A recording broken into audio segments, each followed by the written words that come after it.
And outside support for the myriad of Syria's armed groups, it's no secret. Saudi Arabia and Qatar alone funnel millions of dollars to the rebels every month. But as RT's Gayane Chichikan reports, it's not just cash and weapons being smuggled into Syria, but ideology as well.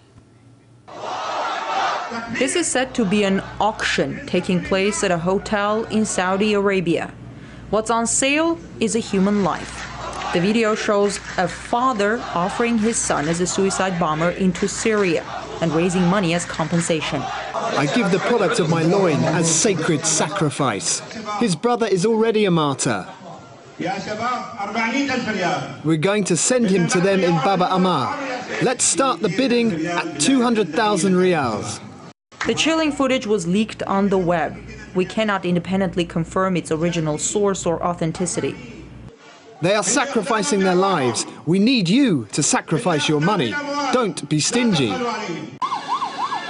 Syria has seen a dramatic increase in suicide bombings. The Syrian government has been raising the alarm about its Gulf neighbors sponsoring and staging terrorist attacks in their country. Why is Saudi Arabia doing this to us? But it seems here in the West, nobody hears their outcry. The spotlight is placed solely on the actions of the Syrian government. In the meantime, Saudi Arabia, Qatar, and other Gulf states are flooding millions of dollars worth of weapons into Syria, while U.S. officials say they're providing their Gulf allies with intelligence and command and control infrastructure. The statements we hear from the State Department is that the U.S. is there to help the opposition with non-lethal weapons. However, if others would provide the lethal weapon, we will manage this. So it's lots of hypocrisy. The Gulf countries are not the brains behind this. They are merely instruments. The brains are, you can find them in the US, in Israel, in some countries. The US is formally committed to Kofi Annan's UN-backed peace plan, which calls for a halt to violence by all sides of the conflict. But some analysts say the influx of arms and increasing number of suicide bombings make peace in Syria virtually impossible and plunges it deeper into chaos.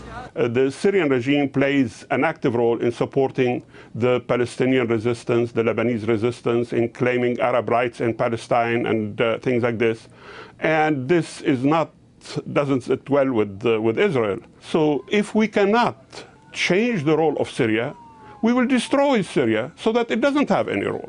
International monitors are on the ground investigating the massacre in Al-Houla, where it's not clear who's fully responsible for the deaths of over 100 men, women, and children.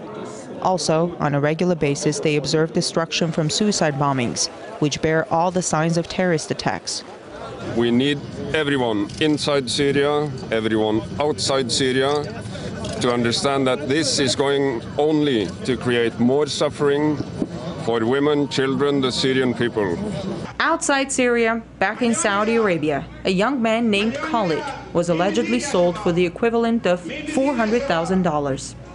$1.5 million? $1.5 million. We have a winner. We don't know the fate of Khalid. Maybe he is now on his way to Syria to bomb something. Or maybe he is behind one of the deadly blasts which already happened there.